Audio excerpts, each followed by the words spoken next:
हम सभी ने ठीक है नवमेंडल वाक्य के अंतर्गत सबसे पहले अपूर्ण प्रभाविता पर डिस्कस कर लिया था।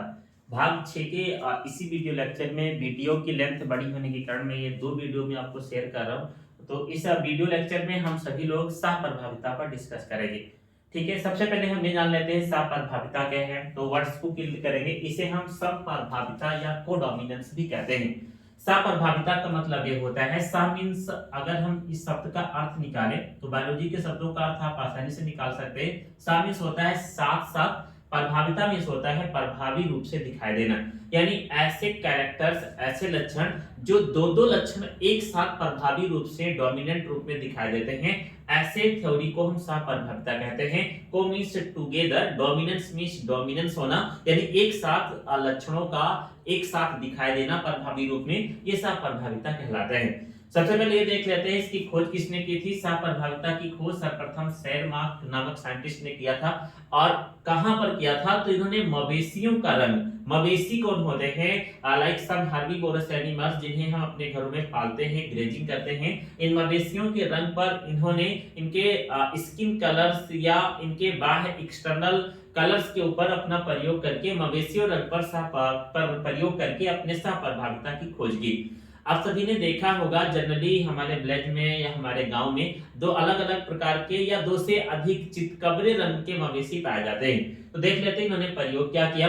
सबसे पहले मवेशियों के रंग पर प्रयोग करके इन्होंने सबसे पहले एक मवेशी जिसका ठीक है कलर रेड था, लाल रंग का मवेशी, और दिस इज द, मान लेते हैं कि ये मेल मवेशी है, और दूसरा मवेशी सफेद रंग का जिसे फीमेल मवेशी कहेंगे, जिसकी जीन को देखेंगे। शेरमार्क ने इसके लिए कैपिटल R1 और इसके लिए R2 जीन रखा, जो P1 जनरेशन के अंतर्गत था। दोबारा सुनेंगे, शेरमार्क ने मवेशियों के दो रंग देखे, एक मवेशी जो नर था उसे R1 और दूसरे को R2 से बताया। फिर देखा कि इन दोनों में जब क्रॉस फर्टिलाइजेशन होता है, यानी लाल रंग का नर मवेशी अगर मादा के सफेद रंग के मवेशी के साथ निषेचन करता है, फर्टिलाइजेशन करता है, तो F1 जनरेशन के दौरान प्रथम पीढ़ी में R1 R2 का अनुपात आता है। अब यहाँ पर मैं आपको दो बात समझाऊंगा।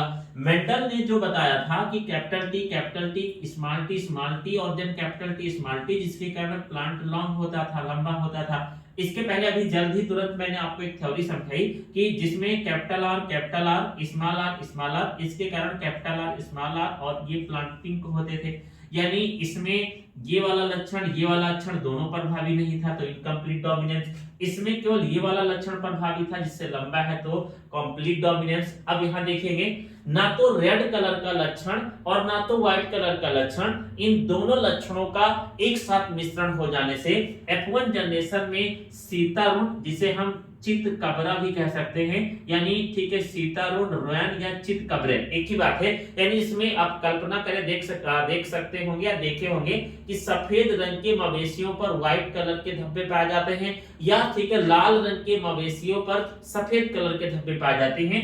ऐसी कंडीशन को हम चितकबरा या सीतारूढ़ कहते हैं, यानी लाल और सफेद रंग के मवेशियों में क्रॉस फर्टिलाइजेशन होने पर इनमें प्रथम पीढ़ी के जितने मवेशी प्राप्त होंगे वो सीतारूढ़ या चितकबरे हो जाते हैं।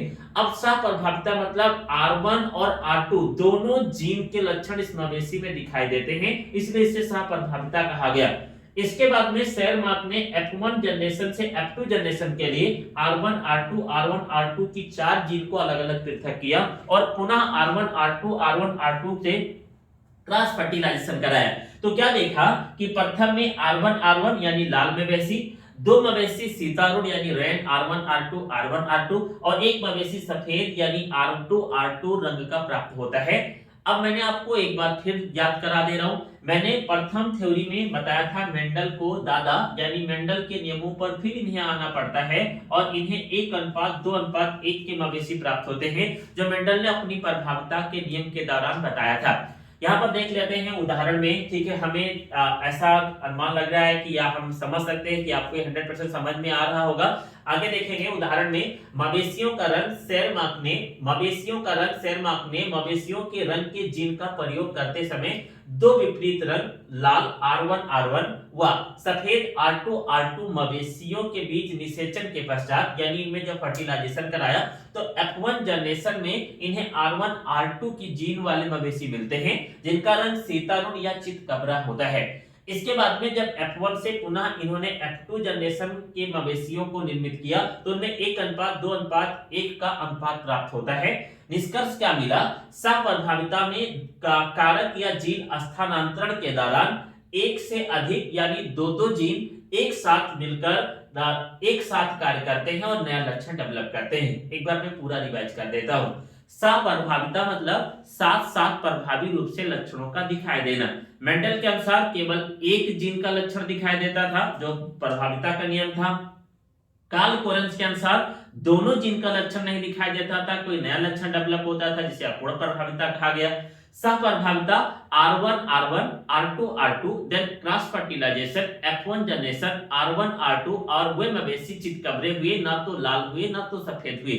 इसके बाद जब F2 जनरेशन पर जाते हैं तो R1 R1 R1 R2 R1 R2 R1 R2 किधर R1 R1 R1 R2 R1 R2 R2 R2 ऐसे जीन प्राप्त होते हैं जिसमें एक ठीक है R1 R1 ठीक है सफेद होगा, लाल होगा, R2 R1 R2 दो मवेशी ठीक है रॉयल सीतारुण होंगे और एक मवेशी R2 R2 यानी सफेद हो जाता है जिनका जेनेटिक अनुपात 1:2:1 आता है।